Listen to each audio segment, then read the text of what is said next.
ಇದಕ್ಕೆ ನಾವು ಇದು ಹಾಕೊಂಡಿದ್ದೀವಿ ಒಗ್ಗರಣೆ. ಒಗ್ಗರಣೆ ಹಾಕೊಳೋಕ್ಕೆ ಗೋಬಿ ತಗೊಂಡು ಅದಕ್ಕೆ ಶೇಂಗಾ ಉಟ್ಕೊಂಡಿದ್ವಿ. ಮತ್ತು ಈಗ ಟೊಮೆಟೊ ಸೊ ಎಲ್ಲ ಸ್ಟೆಪ್ ಬೈ ಸ್ಟೆಪ್ ಹಾಕೊಂಡು ಸ್ವಲ್ಪ ಒಮ್ಮೆ ಇಟ್ಟಿದ್ದೀವಿ.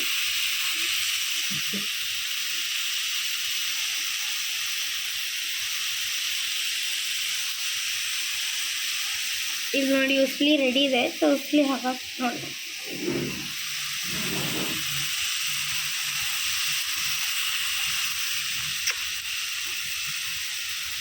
ಇದು ನೋಡಿ ಇಷ್ಟು ಕರೆಕ್ಟಾಗಿ ಬೇಯಬೇಕಾಗಿ ಬ್ಲ್ಯಾಕಿಶ್ ಕಲರ್ ಮಾಡಿ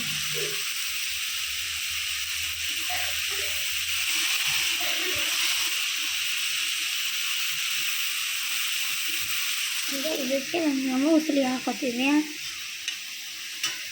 ಸ್ವಲ್ಪ ಮಿಕ್ಸಿಂಗ್ ಮಾಡ್ಕೋಬೇಕು. ಮಿಕ್ಸಿಂಗ್ ಮಾಡಿಕೊಂಡು ನೆಕ್ಸ್ಟ್ ಇದಕ್ಕೆ ನಾವು ಉಸ್ಲಿನ ಹಾಕ್ತೀವಿ.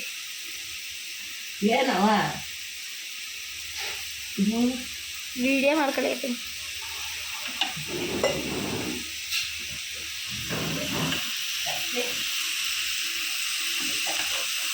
ಉಸ್ಲಿನ ನೀವು ಎಷ್ಟು ತೊಗೊಂಡಿರ್ತೀರ ಫುಲ್ ಹಾಕ್ಕೋಬೇಕು. ಸೊ ಸ್ವಲ್ಪ ನೀರು ಇಟ್ಟಿರ್ತೀರಲ್ಲ, ಉಸ್ಲಿನ ತೊಳ್ಕೊಳ್ಳೋ ಮುಂಚೆ ಸ್ವಲ್ಪ ನೀರು ತಳಗೆ ಇರಬೇಕು. ಸೊ ನೀರು ತಳಗಿಟ್ಟಾಗ ಮಾತ್ರ ಅದು ಸ್ವಲ್ಪ ಬೇಯೋದಕ್ಕೆ ಚೆನ್ನಾಗಿ ಮೆತ್ತಗಾಗುತ್ತೆ. ಸೊ ಅಲ್ಲಿಗೂ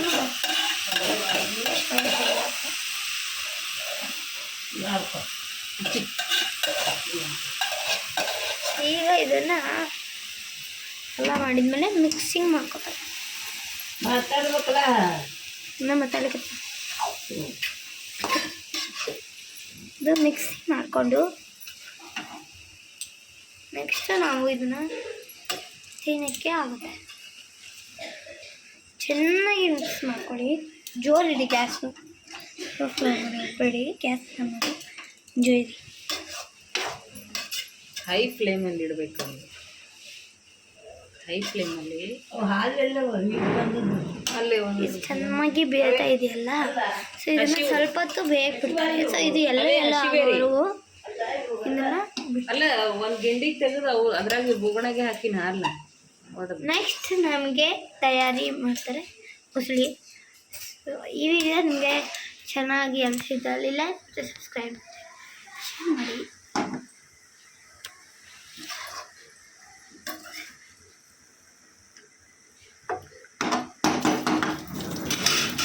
ಇದಕ್ಕೆ ಉಪ್ಪು ಖಾರ ಹಾಕಬೇಕು. ಉಪ್ಪು ಖಾರ ಹಾಕಬೇಕಂತೆ. ಸೊ ಒಗ್ಗರಣೆಗೆ ಹಾಕಿರಲ್ಲ. ಸೊ ಇಲ್ಲೇ ಹಾಕಿದರೆ ಅದು ಕರೆಕ್ಟಾಗಿ ಇರುತ್ತೆ. ಸರಿ,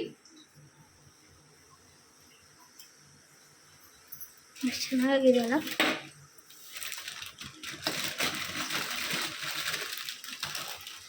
ಮೈ ಗಾಡ್ ಎಷ್ಟು ಚೆನ್ನಾಗಿ ಮಾಡ್ತಾಯಿದೆ. ಸೊ ಇದಕ್ಕೆ ನಾವು ಉಪ್ಪನ್ನು ಬೆರೆಸ್ತಾ ಇದ್ದೀವಿ.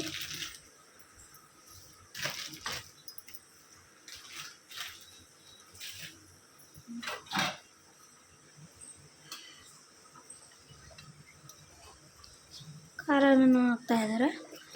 ಖಾರ ಬೇಕಾದರೆ ಇಷ್ಟು ಖಾರ ಹಾಕ್ಕೋಬೋದು. ನಾವು ತುಂಬಾ ಜಾಸ್ತಿನೇ ಖಾರ ಹಾಕ್ತಾಯಿದ್ದೀವಿ. ನಮ್ಮಲ್ಲಿ ಜಾಸ್ತಿ ಖಾರ ತಿನ್ನೋದಕ್ಕೆ.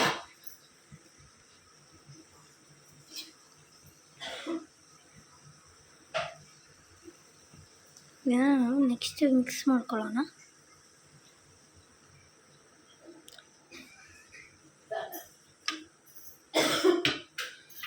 ಮಿಕ್ಸ್ ಮಾಡ್ತಾ ಇದು ಬೆಲ್ಲನ ಹಾಕ್ಕೊಂಡಿದ್ದೀವಿ.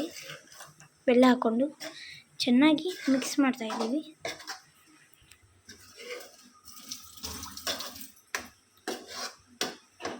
ಚೆನ್ನಾಗಿ ಆಮೇಲೆ ನಮಗೆ ರೆಡಿ ಆಗುತ್ತೆ ಉಸುಳಿ.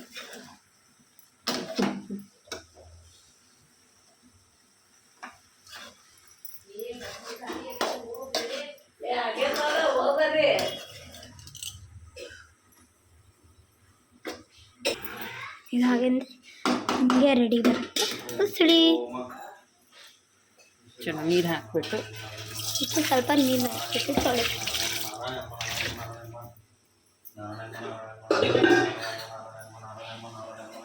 ಹಂಗೆ ಇಟ್ಬಿಡ್ತಾರೆ.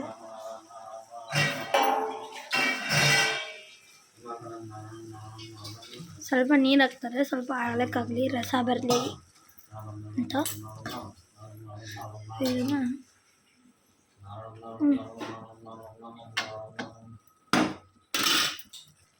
ಈ ರೆಸಿಪಿ ನಿಮಗೆ ಚೆನ್ನಾಗಿ ಅನಿಸಿದ್ರೆ ಲೈಕ್ ಮತ್ತು ಸಬ್ಸ್ಕ್ರೈಬ್ ಮಾಡ್ಕೊಳ್ಳಿ, ಮತ್ತು ಚಾನಲ್ಗೆ ಸರಿ.